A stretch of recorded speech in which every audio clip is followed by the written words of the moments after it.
we invite Professor Hayashi to come to our department to give the talk related to the deep learning. Okay, and Professor Hayashi obtained his PhD degree from Osaka University, and currently he's with Kyoto University. Yeah, I always mix up the whole thing. Okay, so without further ado, let's welcome Professor Hayashi for his wonderful talk. Thank you. Thank you very much for the introduction, Professor Simon. Okay, today my talk is titled Model-Based Deep Learning Approach for Communication Systems with Deep Unfolding. Actually, this deep unfolding is something belongs to this model-based deep learning approach. So today I want to explain these contents. Basically, I start with the basic idea of this deep unfolding. And this deep unfolding is often utilized to accelerate the iterative algorithms. So that's why I'll explain in the second part how this deep unfolding can be utilized for iterative algorithms. But actually, in my research, we utilize the idea of deep unfolding for communication systems. So instead of iterative algorithms, but for multi-layer filtering.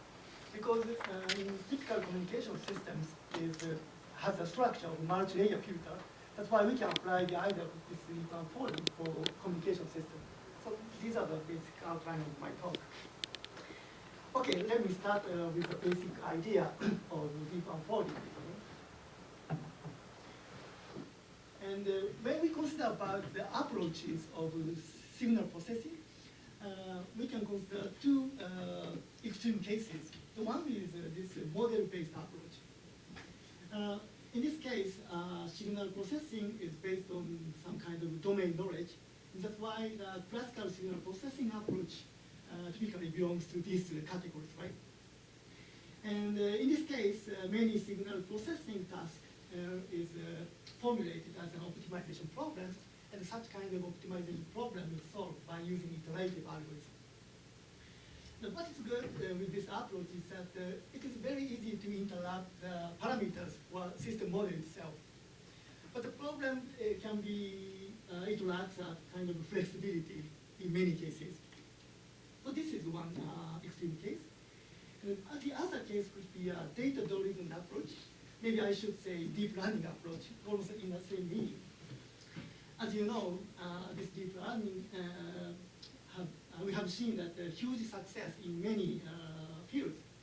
For example, in the field of image processing, the classification, or recognition, or even generation of image, we have seen huge success of this deep learning approach. Also, LLM, the large language model, such as ChatGPT, is one of the typical success in this field. And in the case of this data-driven approach, we usually utilize this black box approach. And by using a neural network or some large field or something, which has a sufficiently large degree of freedom, meaning that it has a very large number of parameters. That's why, in this case, we need a large amount of training data to determine those parameters. Okay? So that could be a kind of a drawback of this approach. And also, the other drawback might be trained parameters are usually difficult to interpret, so often called as the interpretability problem. Okay, so these are two extreme cases of different approaches to the signal processing in this field. And yeah, this figure is actually taken from a paper written by Professor Ezra et al. And this figure stands for, here, okay, this left-hand side stands for data-driven approach. And this right-hand side stands for model-based approach.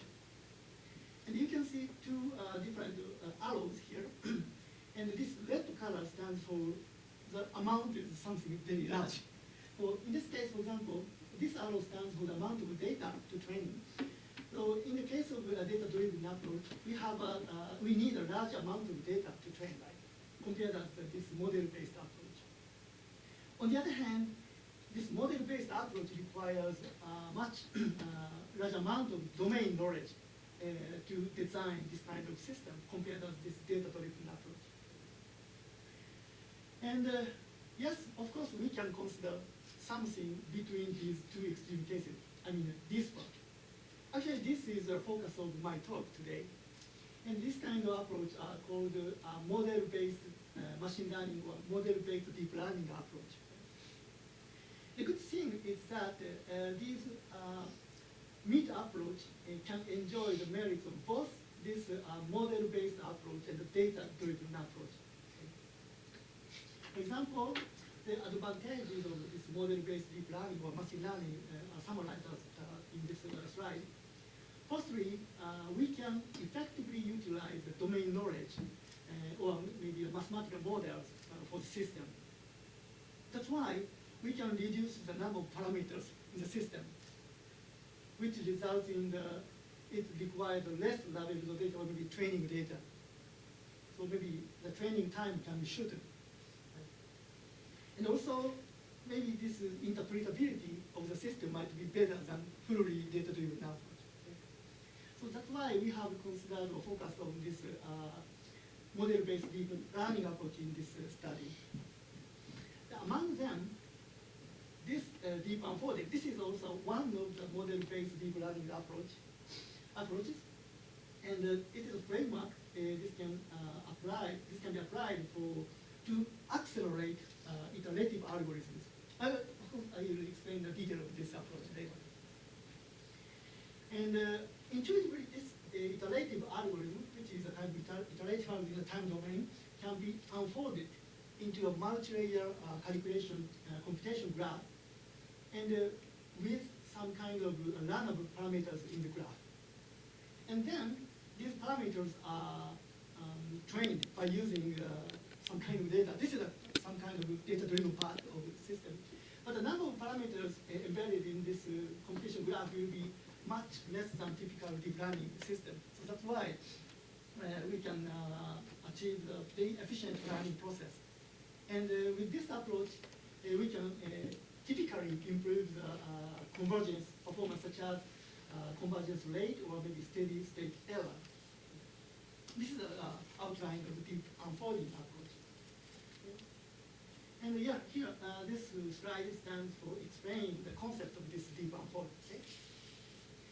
And you can see this, the left-hand side, this is some kind of existing or classical iterative algorithm, which is based on, maybe we want to improve the convergence performance.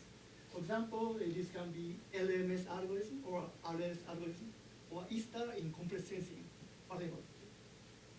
Yeah, you can see also APC will be some kind of processing, and these processing are repeated, where fixed parameters are included in each process. Okay? So typically this can be kind of a step size parameter or something. Okay? And if we try to apply the idea of deep unfolding, we firstly unfold this iterative process into this kind of multi-layer filter.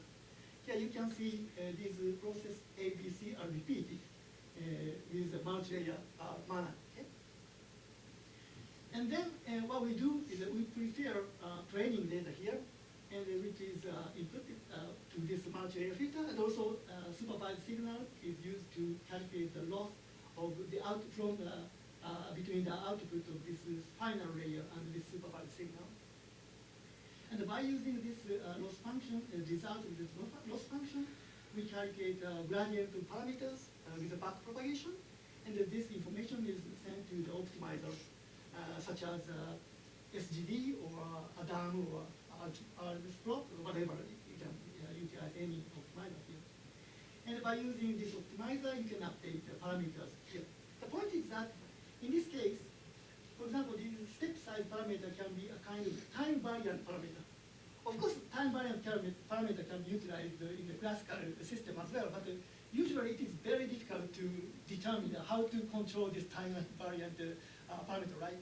But in this case, this time variant parameter can be automatically controlled, adjusted by simply from the output loss of the system in a data-driven manner. So this is a key idea of this deep unfolding. Okay. Of course, the parameter can be not only the step size, but also some parameter in the loss function. So this is basically actually the concept of basic idea of deep unfolding. So you can apply this approach basically almost to any iterative algorithm, existing algorithm. And this figure explains some typical advantages of this deep unfolding. Here, this horizontal axis stands for the number of iterations, and this vertical axis stands for the mean squared error, a kind of size of error. Okay? So that's why the lower curve means a better performance. Okay? Here, this the blue colored curve stands for some convergence performance of original iterative algorithm, for example. And if you apply the idea of deep unfolding to this algorithm, typically we can get two different kinds of improvement. The first one is the performance improvement in terms of the convergence rate. So we can achieve more steep curve around here. So faster convergence can be achieved if you utilize or include the step size parameter to be the learnable parameter in the system. On the other hand, if you include some parameter in the loss function appropriate manner, maybe you can achieve lower steady state error at this point. So these two improvements are typical advantage of this deep unfolding approach. Okay, and let me explain a bit about differential programming. Okay, as I mentioned in previous slide here, okay, in order to update the parameters here, we need a gradient information here, right? And of course, it depends on system model, but it is typically very difficult to calculate gradient of parameters from this loss function in the system because the system is very complicated, right? But if not, it's impossible. It might be very tough to calculate.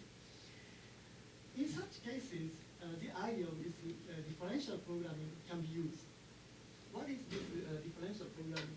Actually, this is a kind of a programming paradigm where complex, or maybe not need to complex, but computer programs can be automatically differentiated end-to-end, enabling the gradient-based optimization parameters in the program.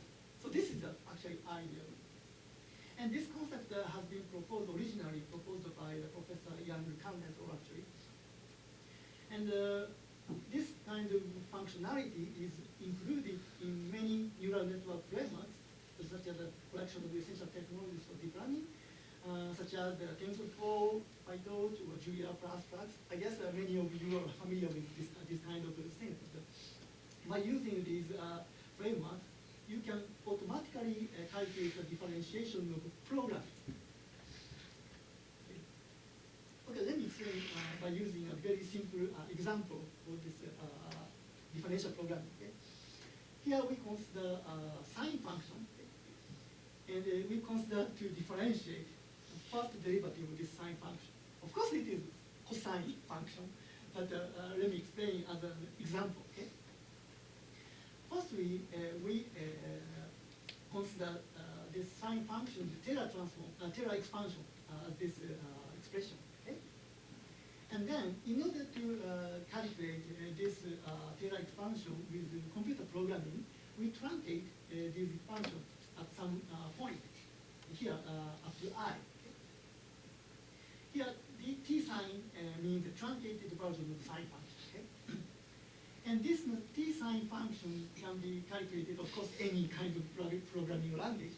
But here, in the case of the Julia language with Flux, this sine function can be calculated with this code. And of course, you don't have to understand the detail, any detail of this program, but this program can be achieved only for 4 loops and also if then else functionality. Okay? So it's very standard program. Okay? And then this program or function of T sine x can be automatically differentiated by just using this kind of command. So you can calculate the derivative, first derivative of this function. Of course, it's numerically, but that can be calculated with this function. So this d underscore t sine x means a function of the first derivative of t sine function. Actually, you can see with the plot of this d sine t function. Here you can see many functions, but this solid line here stands for original sine function. And you can see some plots on this line and with a circle. This point plot stands for the truncated version of sine x, so t sine t actually. And I forget actually the number of this order of the Taylor expansion, but with this case, almost the difference are invisible, right? It's almost the same actually. And also you can see the function of the cosine here with a broken line here, okay? So of course these curves are basically the first derivative of this sine function. And you can also see some plot with this cross symbol. Actually this is a plot obtained by using this previous slide, yeah, this function. Again, almost the difference would be invisible between the cosine function and this numerically calculated, automatically calculated first derivative of sine function. So as you can see, by using this kind of approach, the derivative of can be automatically calculated with the programming. Okay? So this helps a lot for the design of deep unfolded system. Okay, then let me explain about deep unfolding for iterative algorithms, because this is a typical application of deep unfolding. Okay? And in order to explain the idea, it would be better to have some kind of concrete example. So that's why we consider the problem of gradient descent method. Here, this is a kind of minimization problem. We want to minimize this function f of x, and we assume this f is a differentiable. Okay? And x is assumed to be a real vector with size n. Okay? And in order to solve this minimization problem, the typical approach is a kind of gradient descent method, okay? Because this f is differentiable. And if you utilize the gradient descent method for this problem, the update equation or iterative algorithm can be expressed by using this update equation. Okay? Here, t stands for the time index of this iteration. Okay? And here, if you have the estimate of x at the tth iteration, then the estimated value of x at the t plus 1th iteration can be obtained by using by calculating this right-hand side. Okay? That this can be obtained the xt and minus mu is a step size parameter here, some kind of positive scalar, and here this is another. This is the gradient of f function f at the point of xt. Okay? So this is a very simple update equation. And if you set this step size appropriately, this algorithm converges to the at least the stationary point. Of course, it might not be the minimum point, but at least you can find a stationary point over there. And as for this function, we further assume a concrete example. Here, we consider the least square problem. Actually, this least square problem often appears in many signal processing problems, including communication such as minor-signal detection, or localization, or translation, and so on. And if we assume the cost function to be this least square problem, the minimization problem can be given at this expression. Okay? So this part will be the f of x, okay? The special case of f. And here, y is some measurement vector which is given, and a is a matrix which is also given in the matrix. And here, x is an unknown vector. Okay? And if we assume this least square problem, then the gradient of descent method will be something like this shown in this slide. So firstly, we calculate the gradient of this objective function for the case of least square problem. And it is very well known that this cost function, this one, can be, its derivative can be obtained given as this expression, right? And that's why we can apply this term in to the original gradient descent update. Then we obtain finally the gradient descent update for least square problems making this expression. Okay? And here, again, this new is a step size parameter which governs the kind of convergence performance. But here, of course, you can integrate this update equation itself to obtain the solution. But now we consider to improve the convergence performance in this guy by applying the deep unfolding. That's why we consider or extend this step size parameter to be time varying step size parameter, okay? Which is given by the new t. Okay? And then we consider to unfold this iterative algorithm into the time direction. Okay? And then we can obtain this kind of computation graph. Each component is given at this figure. Actually, this is the same update equation which I have shown in the previous slide. So this is update. This is step size parameter is a time variant, but still it is a gradient descent update for least square problem. And for example, in the teeth layer of this unfolded computation graph, it is given as this schematic diagram because in order to calculate this xt plus 1 from this xt, if you see this right-hand side of this equation, this xt appears directly, right? And but this second term is has a minus sign, and these guys, these are actually correspond to this lower part of this. Basically, this part corresponds to here, and which is multiplied by the time variant step size parameter. Actually, this is the random parameter in this graph. And then this minus sign corresponds to this minus. Okay. So that's why single layer corresponds to this one. So here, the similar structure is repeated in this multi-layer graph. Okay. And then we consider to train these parameters using this slide. Actually, this part, the central this part corresponds to this part in the previous one, okay? And actually, we have multiple layers in this graph, okay? And as I explained before, the parameters included in the computation graph are trained, controlled by using the training data. Here we assume it's kind of mini batch running, so mini batch generator is assumed to be here, and here this guy generates input signal here, and also the supervised signal here. And we can calculate a loss at the final stage of this layer, and using the backpropagation, we can calculate the gradient information of these parameters. And by using this information, any optimizer can update parameters. So we repeat this process in order to train these step-size parameters, and then apply the actual program or something. That is the basic procedural approach of this deep program. And also for this mini batch generator or mini batch training, let me explain a bit more about this. This mini batch generator actually generates many mini batches. Here we assume maybe n mini batches, and each mini batch consists of a set of pairs of y and its corresponding optimal least square solution. And this can be calculated by using this Schur's inverse of the matrix, because we are assuming, considering the least square problem. So this square solution can be directly calculated by using this expression. So we can obtain this kind of supervised signal, right? Maybe you can generate many training data.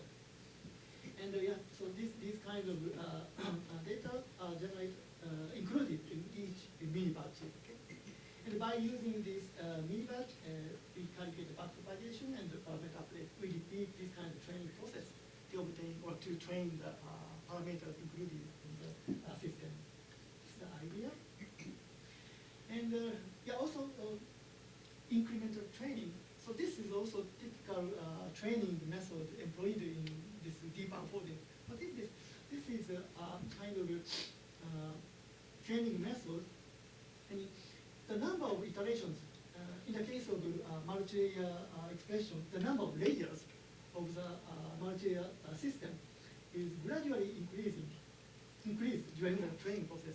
Meaning that for the first stage, we only consider a single layer, for example.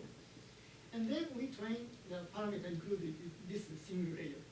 And then we increase the number of layers from 1 to 2. Okay? And then we utilize the trained parameter of the first stage as the initial value of this case, or this stage. And then we update both the parameters by using some kind of universe train or something. And we repeat this process up to a certain number of layers, sufficient number of layers. And the reason, actually this training method is very effective in many cases for the case of deep unfolding, because, as I explained, this is a typical advantage of the deep unfolding, that if train multi-area filter directly only once, in that case, the cost function, of course it depends on the design of cost function, but typically cost will be the cost at the final stage, right? So final iteration. That's why if we train with a very large number of layers, then this MSE curve can be something like this. I mean, the final loss might be very small, but the loss around here for the small number of iterations might not be small. So, but in the case of application of iterative signal processing, we prefer a better estimate even for the case of small number of iterations. Right? So you don't have this kind of curve, running curves. So that's why in order to reduce the error around here, this incremental learning is very effective. So that's the basic idea. Okay?